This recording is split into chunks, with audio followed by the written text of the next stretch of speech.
Écoutez, il faut d'abord comprendre c'est quoi un bilan à l'origine. C'est un terme politique emprunté de la comptabilité d'une manière générale. Un bilan, c'est un actif et un passif, et c'est le solde qu'on analyse. Donc quand on parle d'un bilan politique, on fait la balance entre ce qui a été bien fait et ce qui a été mal fait. On voit si on peut dégager quelques bribes de résultats positifs qui permettraient d'offrir des perspectives. Nous allons sans embâche considérer avec l'ensemble de notre population qu'à ce stade, il n'y a pas grand-chose à se mettre sous la dent. Pour la simple et unique raison que l'alternance amorcée en 2018 par le passage démocratique et pacifique du pouvoir d'un camp vers l'autre s'est fait avec deux faiblesses congénitales. La première faiblesse, c'est la qualité du processus électoral qui a posé problème et qui a entraîné une difficulté de sevrage des institutions en termes d'habitude, en termes de fonctionnement, sevrage des institutions donc vis-à-vis de l'ancien régime. Premier problème. Le deuxième problème congénital de cette alternance, c'est la naissance sous X d'une majorité qui finalement s'est révélée n'avoir pas de filiation exacte. Le président de la République n'avait pas de majorité. Cette majorité était supposée appartenir au camp de son prédécesseur, mais nous avons très vite compris que cette élite buissonnière n'appartenait à personne et qu'elle pouvait, tels des oiseaux migrateurs, au gré des saisons, bonnes ou mauvaises, choisir l'îlot le plus avantageux. Deux faiblesses congénitales qui ont fait que ces 3 dernières années, nous avons plongé dans ce qui a toujours de façon intrinsèque été la problématique de la gestion du pays, ça veut dire l'équilibre entre les problématiques politiques et les problématiques socio-économiques. Et une fois encore, les problématiques politiques l'ont emporté. Nous avons passé, avec le président de la République et son pouvoir, 3 ans à faire de la politique politicienne. Aujourd'hui, nous n'avons qu'à constater les dégâts, ce qui n'est pas de solde positif sur le plan bilantaire à présenter, parce qu'il ne faut pas oublier que dans un pays aussi complexe que le Congo, qui n'est pas une société de félicitations, il faut vraiment beaucoup travailler, beaucoup faire pour espérer avoir l'assentiment du peuple. Ne sommes-nous pas dans le pays où Joseph Kabila a réunifié, que Joseph Kabila a réunifié et pacifié, dont il a organisé les premières élections? Ne sommes-nous pas dans le pays où on a fait Transco, Congo Airways, on a bancarisé les fonctionnaires, on a construit de grandes infrastructures comme l'élargissement des différents boulevards, on a fait des hôpitaux comme l'hôpital du Cinquantenaire, et certaines choses qui n'ont jamais pu entraîner un solde positif du point de vue de l'opinion, du bilan du président Kabila.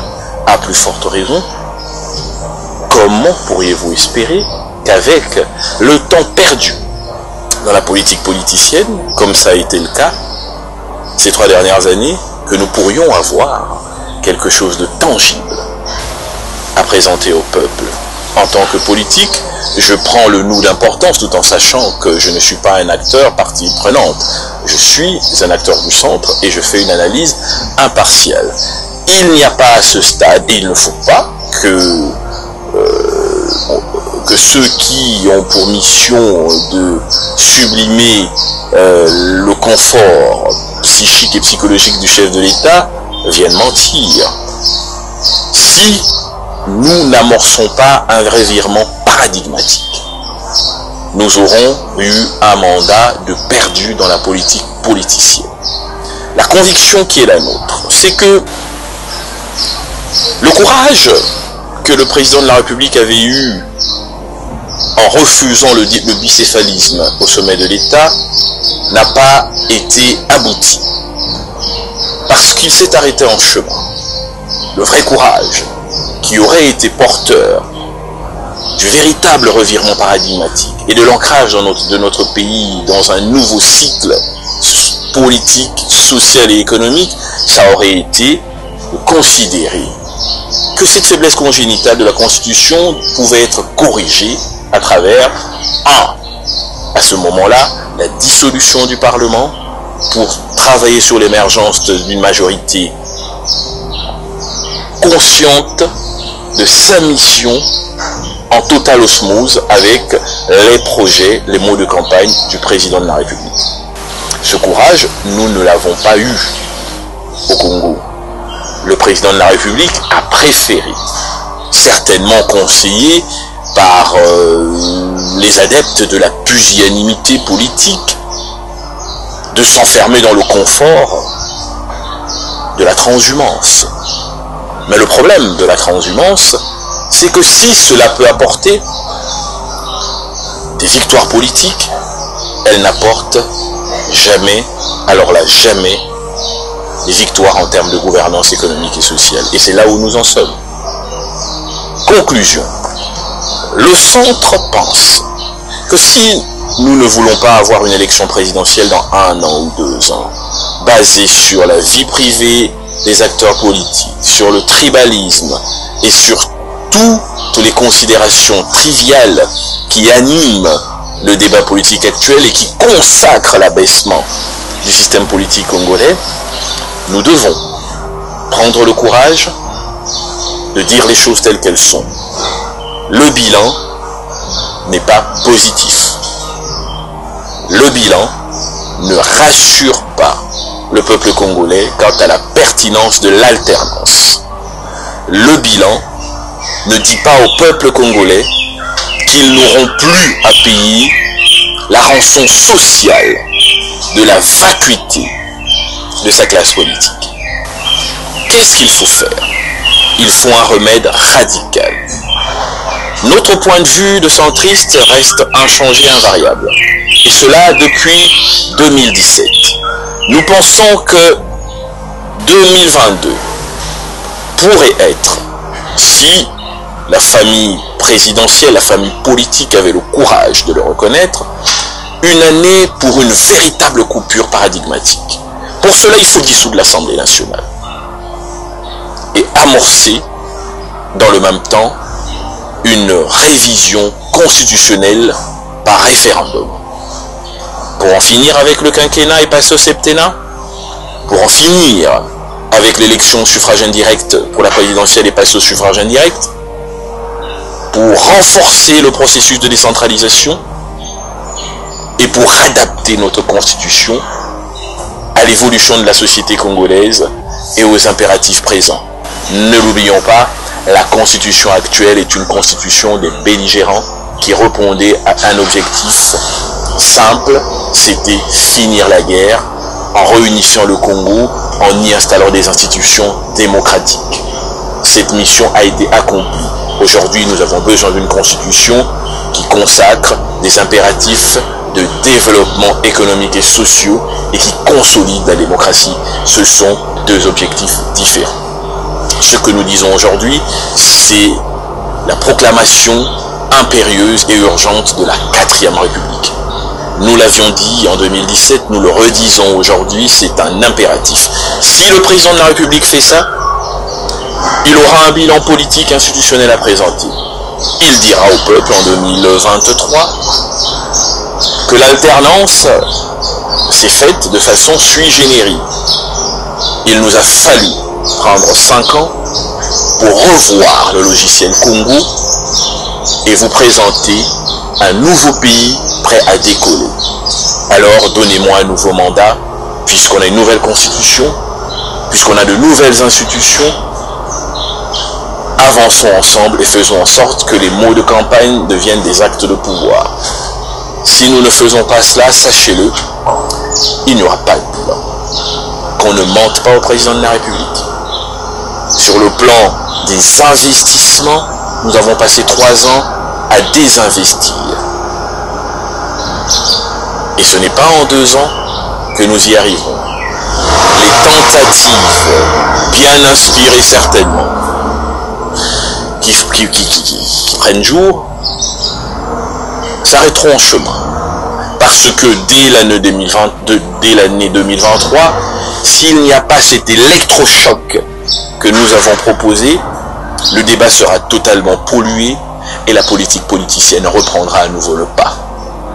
Donc, en conclusion, les 3 dernières années ont été des années de politique politicienne. C'est pour ça qu'il n'y a pas de réel bilan à présenter. Solution. Électrochoc. Par la dissolution de l'Assemblée nationale et la convocation par référendum du corps électoral pour le vote d'une nouvelle constitution. Pour nous, il faut passer au septennat. Pour nous, il faut une élection indirecte à la présidentielle. Pour nous, il faut renforcer la décentralisation. Beaucoup des autres groupes politiques peuvent avoir leurs idées. Mais si nous ne faisons pas cela, prenons date avec l'histoire. Ceux qui voudront critiquer critiqueront, mais la vérité, elle est là. La vérité, elle est là, elle est implacable. On ne peut pas tricher avec la vérité. Nous avons passé 3 ans à faire de la politique politicienne. Nous n'avons pas investi. Les amorces de réforme ont toutes été ralenties par les impératifs politiques. Il faut arrêter la machine à perdre. Il faut donner des perspectives au Congo. Il faut un nouveau souffle. Merci.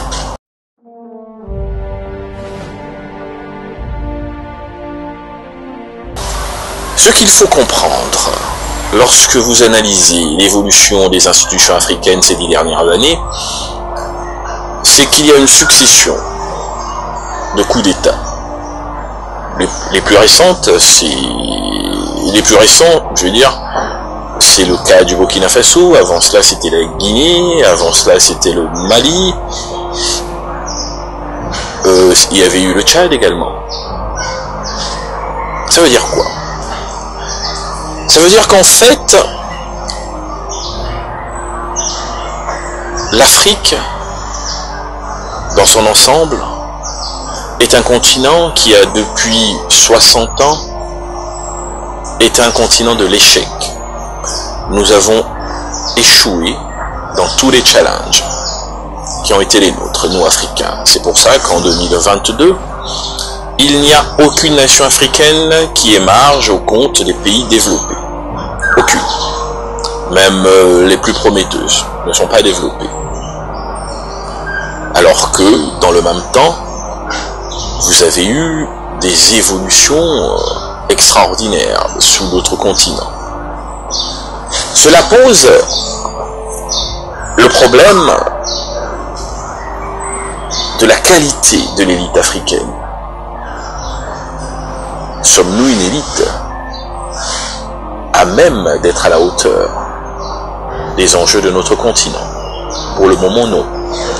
Nous avons essayé, je parle de l'élite africaine, le dirigisme, les dictatures, civiles comme militaires, pendant 30 ans, dans certains pays. Cela n'a pas apporté le développement. Le dirigisme et l'autoritarisme a échoué en Afrique. Dans le même temps, ça a permis le décollage de certaines autres nations hors du continent. La Chine, l'URSS, dans une certaine mesure même Cuba. Mais chez nous, ça a été un échec total, lamentable. Nous avons alors essayé la démocratie. Ça fait plus de 30 ans que 40 ans, l'Afrique s'essaye à la démocratie. Oh, enfin, les systèmes politiques servent à quoi? C'est apporter le développement, le bien-être au peuple. Alors, pourquoi est-ce que la démocratie n'a pas apporté cela en Afrique? Dans le meilleur des cas, les démocraties africaines se sont transformées en des démocratures. Ça ne marche pas. Ça ne marche pas, il n'y a toujours pas de développement. L'espérance est toujours à chercher à la loupe. Résultat, la nature ayant horreur du vide, les solutions se pointent, nostalgiques, le retour au passé, ou alors les seules solutions plausibles. On repart vers les coups d'État, compenser, tourner, oublier. Mais c'est parce que l'élite africaine n'apporte pas de solution, pas de développement. le peuple continue à espérer l'émergence providentielle d'un autre leadership. Alors si ce n'est pas la démocratie, c'est quoi? Alors faisons des coups d'État. C'est ça l'explication. Les 30 ans de démocratisation de l'Afrique n'ont pas permis le décollage économique et social de l'Afrique. Le peuple, les citoyens, ne croient plus à la démocratie comme une solution absolue. Les grands opposants africains ont pris le pouvoir, pour la plupart, et n'ont pas fait mieux que les dictateurs qu'ils combattaient. Il y a une leçon à tirer de cela. Nous l'avons vu en Côte d'Ivoire, nous l'avons vu au Bénin, nous l'avons vu dans beaucoup de pays africains. Au Sénégal, partout. En Guinée, précisément. Au Mali, précisément. Pourquoi est-ce que on a condamné au fouet et qu'après au fouet on n'a pas fait mieux? On a eu Conan Bédier, on a eu un épisode militaire, ensuite Gbagbo. Pourquoi ça on n'a pas fait mieux? On a combattu Abdou Diouf, pourtant là-bas c'était même déjà un régime plus ou moins démocratique. A-t-on fait mieux? Pourquoi il y a eu les balais citoyens dans ce cas? En Guinée-Conakry, Alpha Condé, c'est l'opposant historique. Lorsqu'on chasse Blaise Compaoré, qui lui-même prit la place de Sankara, pourquoi on ne fait pas mieux? Ce sont des questions fondamentales. Ce sont des questions fondamentales qui expliquent ce qui se passe aujourd'hui. Et cela doit nous conduire à réfléchir sur l'avenir, qui sera de plus en plus complexe. Faisons attention aux effets de contagion. Parce que maintenant, comme sur le plan géopolitique, la multipolarisation des centres de pouvoir au niveau international devient une réalité, avec le retour de l'URSS, là nous le voyons de l'Union soviétique, avec Poutine, nous le voyons au Mali, nous l'avons vu en Centrafrique.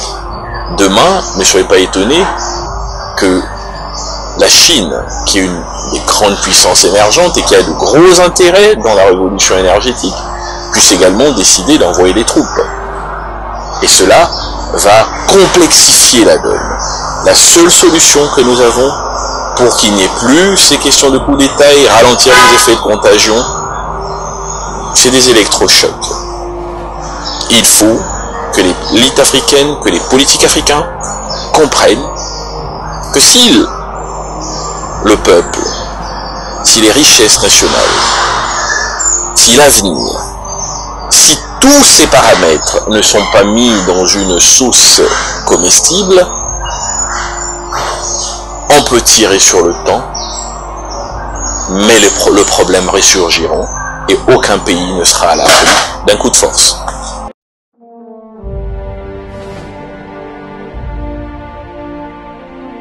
Mais je pense que le rôle de l'opposition, c'est de mettre la pression aux institutions pour s'assurer que du point de vue institutionnel, les élections à venir soient réellement transparentes.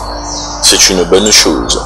Mais ce qui est encore plus important, et je pense que de toute façon, même l'opposition l'a compris, c'est la préparation des bases électorales pour une vigilance citoyenne. Nous insistons sur le fait que la transparence du processus de demain dépendra encore plus de la vigilance citoyenne des Congolais et de leur mobilisation pour un taux de participation important. Ne pas démissionner de sa mission citoyenne de surveillance ni de sa mission citoyenne du choix. Si les Congolais sont vigilants, si les Congolais sont nombreux à voter, nous avons l'assurance qu'il y aura une stricte symétrie entre les choix opérés et les résultats qui seront proclamés. Mais en attendant, chaque camp politique a le devoir de se préparer et de s'organiser.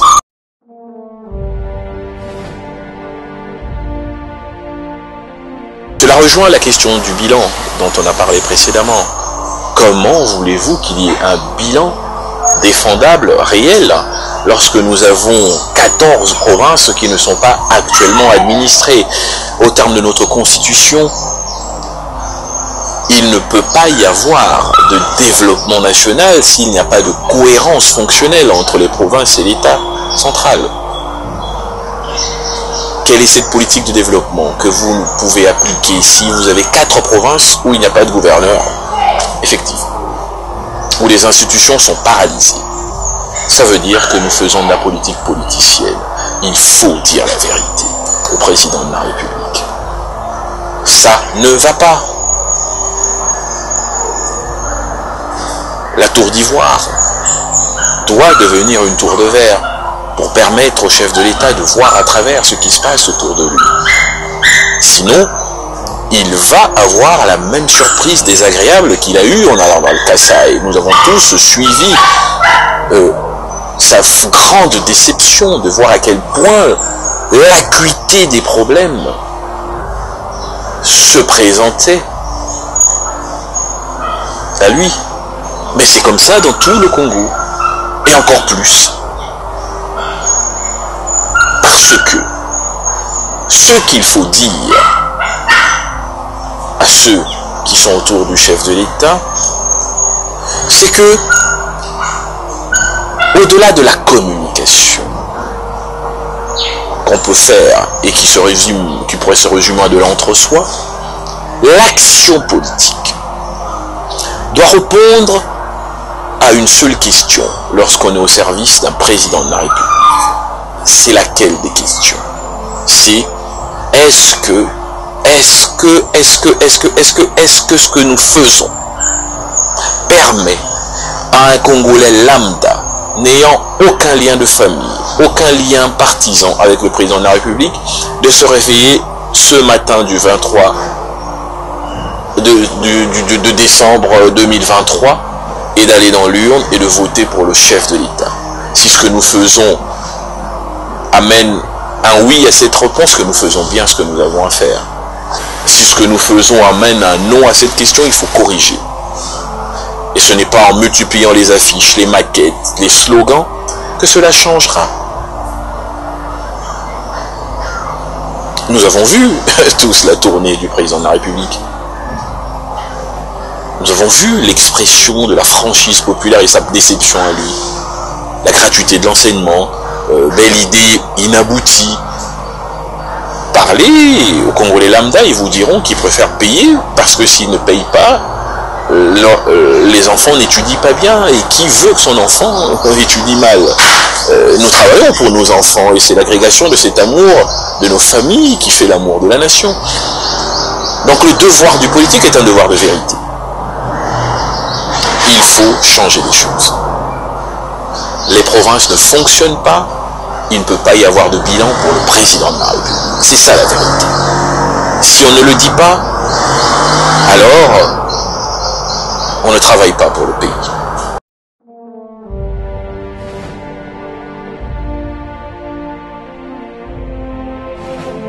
Comme toutes les structures politiques, le centre se prépare aux élections. Nous avons, comme toutes les structures politiques, 2 chemins. Le premier chemin, c'est le chemin de l'autonomie totale, qui repose sur les contacts politiques, qui repose sur les recherches de financement, et qui repose sur l'ancrage effectif sur le territoire national. Si nous atteignons ces objectifs, il y a une démarche d'autonomie. Et il y a une autre voie également, qui est celle de constater que notre parole et notre idéologie, notre vision, elle existe, que notre encart, il existe, mais que nous avons également quelques limites, et que c'est à travers une fédération des efforts, soit avec d'autres groupes, soit avec un ensemble plus important, que nous nous assurons une projection victorieuse dans l'avenir. Donc nous sommes dans cette démarche, et c'est à la dernière minute, à l'intersection, face à une réflexion stratégique claire, que les choix s'opéreront. Soit nous allons en autonome, soit nous allons en fusion ou en collaboration avec d'autres groupes politiques. Donc à ce stade, le centre continue son travail, va animer l'espace politique par ses idées, par ses critiques et par ses propositions, va continuer à prendre des contacts pour agrandir sa base politique et va se préparer résolument, pour être une force qui comptera après 2023.